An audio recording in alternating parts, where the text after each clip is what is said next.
ভাবতে পারেন একটা লিভার একটা প্রাণ মেট্রো ধরে ছুটে গেল বাঁচাতে একটা জীবন। সেই সাধারণ মেট্রোটা আজ সাধারণ ছিল না, আজকের মেট্রো ছিল জীবনের মেট্রো, সময়ের সঙ্গে দৌড়ে চলা একটা আশার আলো। বেঙ্গালুরুতে ঘটে গেল এক অবিশ্বাস্য ঘটনা। একজন 24 বছরের যুবকের প্রাণ বাঁচাতে মেট্রোয় করে লিভার পৌঁছে দেওয়া হলো হাসপাতালে। না, কোনো সিনেমার দৃশ্য নয়, একদম বাস্তব। রাত 8:38 হোয়াইটফিল্ড স্টেশনে এসে পৌঁছায় সেই অঙ্গ।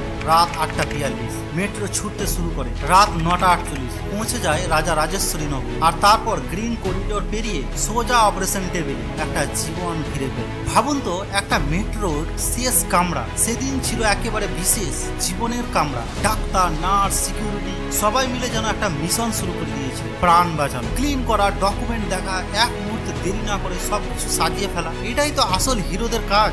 এটাই আমার ভারত, যেখানে প্রযুক্তি আর মানবিকতা হাত ধরাধরি করে এগিয়ে চলে। এই আমাদের মেট্রো, যা শুধু গন্তব্যে নয় জীবনে পৌঁছে দেয়। গর্ব হচ্ছে, সত্যি গর্ব হচ্ছে এদেশের এমন উদ্যোগ, এমন সাহস, এমন ভালোবাসা দেখে।